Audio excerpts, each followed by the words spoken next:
నమస్తే మిత్రులారా, నేను మీ మల్సు తిరుమల. ఎప్పటికప్పుడు కొన్ని విషయాలు మీ ముందుకు చేరవేస్తూ ఉన్నాను. మీ యొక్క ప్రేమ ఆప్యాయత నన్ను ఎంతగానో ఆకట్టుకున్నందుకు మీ అందరికీ శిరస్సు వంచి నమస్కరిస్తున్నాను. అయితే ఒక ప్రత్యేకమైన విషయం మీ ముందు తీసుకొచ్చినాను. మీ అందరికీ తెలిసినదే.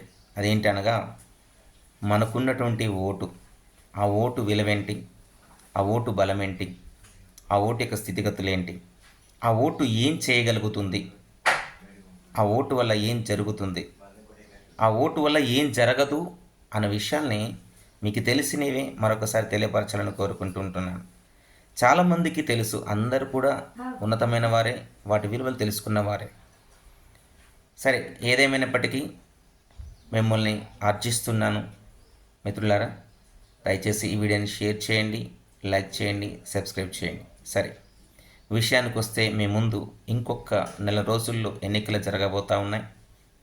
ఈ ఎన్నికల్లో మీకున్న ఆ విలువైన ఓటును, ఆ బలమైన ఓటును, ఆ యొక్క ఉన్నతమైన ఓటును, ఆ పవిత్రమైన ఓటును దయచేసి ఎలాంటి ప్రలోభాలకు తలొగ్గకుండా నిర్భయంగా, నిబ్బరంగా, ధైర్యంగా మీ ఓటు మీరు ప్రతి ఒక్కరూ వినియోగించుకోండి. ఎందుకంటే మీరు ఆ ఓటుని వినియోగించుకుంటేనే మీ సమస్యలపైన పట్టు వస్తుంది, మీ స్థితిగతులు మారుతాయి, మీ పరిసరాలు మారుతాయి, మీ ఆలోచనలు మారుతాయి, మీ ఉద్దేశాలు మారుతాయి. అంతేకాదు, అన్నిటికంటే ఈరోజు మనం ఇలా బ్రతికున్నాము, ఈరోజు మనకి ఎంత గొప్ప అవకాశాలు ఉన్నాయి, ఈరోజు మనం ఈ స్థితిలో ఉన్నాము అంటే ఈ భారతదేశం భూమి. ఈ భూమి మన తల్లి. మరి మన తల్లి మనను పిలుస్తుంది, రా, నీకున్న ఈ ఓటును వినియోగించుకో అని చెప్పేసి గర్జిస్తుంది, గర్వించి రమ్మని చెప్తుంది.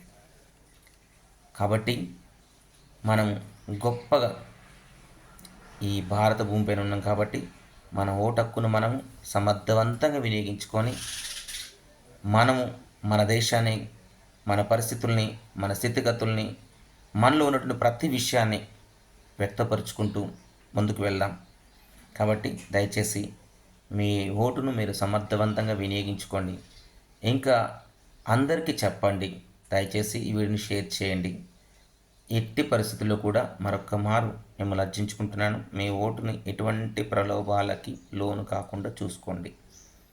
మీ సమస్యలు తీర్చేటువంటి వ్యక్తుల్ని గుర్తించండి, వారి వెంట మీరు ఉండండి. మీ వెంట ఈ భారతదేశం, భారతావని ఉంటుంది.